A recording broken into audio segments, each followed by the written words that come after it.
Raeesah Noor-Mahomed. I am 17 years old and I have a message for the Department of Environmental Affairs and the rest of the South African government. The climate emergency is getting worse and worse. People and animals are dying. Infrastructure is being destroyed. The fires in Australia are just one of the many, many results of climate change that we are seeing and we will continue to see. It will get worse. We need to act fast, and we need to act now. South Africa is already feeling the effects of climate change. The heat and droughts we are experiencing is a result of global warming, and over the next few years, the weather conditions will get more extreme. We need to do everything we can to combat the effects of climate change. We need to, but we aren't. This is a call for you to listen to the youth. I have a list of demands for you that need to be listened to and need to be discussed. The list consists of the total banning of single-use plastics with a month's grace period for organizations to organize a way to recycle it. Start to transition away from using brand new paper and only using recycled paper or digital platforms. Start using solar power in government-owned buildings and public spaces. Place recycling bins in public spaces. Make climate change a compulsory requirement in the curriculum. Make recycling mandatory in government schools and start using eco-bricks in the development of structures. These are the small things you need to do. It's something, but it's not enough. What we need from you is to admit that there is a climate emergency and discuss and debate it in Parliament. Treat it like it is, an emergency, not a minor threat. We need to start transitioning away from mining, especially coal mining. You cannot say that this can't be done because people will lose their jobs if your excuse for not implementing sustainable methods is lack of funds and human capital. There's always a way. Raeesah joins us in studio. Good morning. Thank you for joining us. Thank you for having me. I mean, this is the second time that you staged this boycott. 2 weeks ago, you obviously started it, and then this time around, I mean, were you joined by any of your classmates at this point? The first time you were literally on your own for about 6 hours. I was sitting on a rock by myself. I had a bruise. It was very hot. It was very long and hard and lonely because no one knew I was there at that point. And it was like, is it worth it? Is anyone gonna know?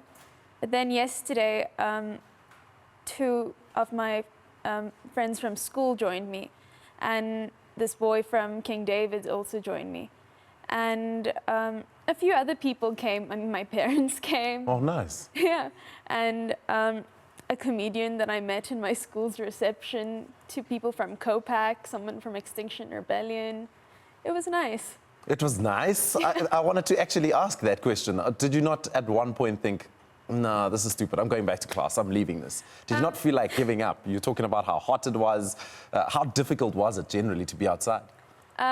Last week, it was hard because I was alone there. It was lonely, it was hot.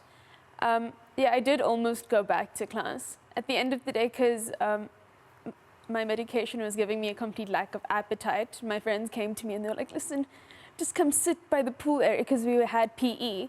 So I didn't participate in the class. I still lost the marks. But yeah, it was hard. But then this week, yesterday, it was raining, but oh, yes. It was fine. It felt so empowering to be standing there and next to one of my friends. And then this other boy came to join me. People from Extinction Rebellion were there. And it felt worth it. It felt so worth it. Raeesah, what is motivating you to take a stand against the climate crisis at large? So, in the beginning of the year, before school started, the fires in Australia were getting very, very bad. And I was thinking that South Africa has a similar climate. We have a similar ecosystem with the grasslands and everything. And it's very possible for something like that to happen here. It has happened if you look at like the Knysna fires. Yeah. And I realized that if it happens here, we simply don't have the economy to be able to deal with it. it'll be so devastating for the country. And I was wondering, if I know this, then the government must know it too. Why aren't they doing anything? And I was looking into my matric year, supposedly the most important year of my schooling career. And I was wondering, how can I put so much attention and so much work into a future that it's very possible I won't have because it's been stolen from me. If they're not listening to the scientists to know these things and have been telling them for years, maybe they'll listen to me. So, well, how it happened was, I think I lost my temper a bit, and I decided I'm going to boycott school every Friday until you declare a climate emergency, until you take it seriously and stop looking at it as this little threat.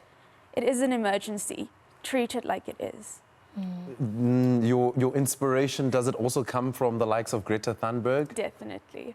I mean, she was in Davos, Switzerland this week. Let's take a look at what she had to say regarding the climate crisis.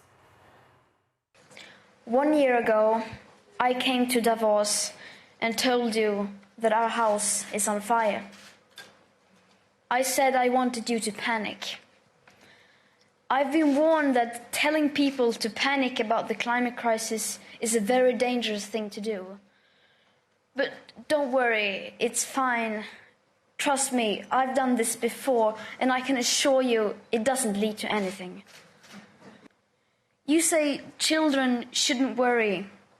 You say, just leave this to us. We will fix this. We promise we won't let you down. Don't be so pessimistic. And then, nothing. Silence. Or something worse than silence. Empty words and promises which give the impression that sufficient action is being taken. Well, I'm here to tell you that, unlike you, my generation will not give up without a fight. The facts are clear, but they are still too uncomfortable for you to address. You just leave it because you think it's too depressing and people will give up. But people will not give up. You are the ones who are giving up. And there we go, Greta Thunberg, all the way at the World Economic Forum in Davos. And like I said, I mean, it makes a lot of sense to take inspiration from somebody like this. And in terms of the support that you'll be getting from your parents and your friends, has the school given you any sort of support, or they're saying, come back to class? Last week I went and had a meeting with my headmistress because I couldn't now suddenly just sit outside and no one knows. So I went and I told her, listen, this is what's happening. This is what I'm doing. And she says the school supports me. She supports this cause very much, but she doesn't know if it's going to make an impact. But you won't know unless you try. Someone has to try. So I mean, if our Minister, Barbara Creasy, I mean, Minister of Environmental Affairs and Forestry, Fisheries and Forestry is watching, I mean, what would your thoughts and demands? I know you've issued it on your Instagram page, but I mean, what would you want to say to her? Well, they know, the department, they know about it. They're trying to pacify me. They've been sending me emails, because I emailed them before the boycott. So they sent an email saying, yeah, we can meet. But I sent an email back saying, no, I want to meet directly with Barbara Creasy. So on Thursday, I got another email from Feroz Sheikh. And he says they want to start a youth dialogue and invite youth from all over South Africa and to come and talk and have a youth dialogue. And while a youth dialogue is important, it must be accompanied by action. It's all well and good to talk about these things, but you have to do something. So they know about it. They know what I want to say, because I've been replying with, no, you must do something. You must declare a climate emergency. The whole point is, for me, what I wanted to do, I want to get there, I want to talk to them, because I can talk to them through a screen and they can ignore me, but I want to see them, I want to see their reactions, I want to hear what they have to say. So you want acknowledgement, face-to-face acknowledgement. Wow, Raeesah, you're doing a great job. Thank you so much for joining us on Weekend Dawn. Really appreciate it. Thank you for having me. What is your Instagram handle again? pure.ray.off.sunshine with 2 E's. Cool. We'll catch you on Instagram.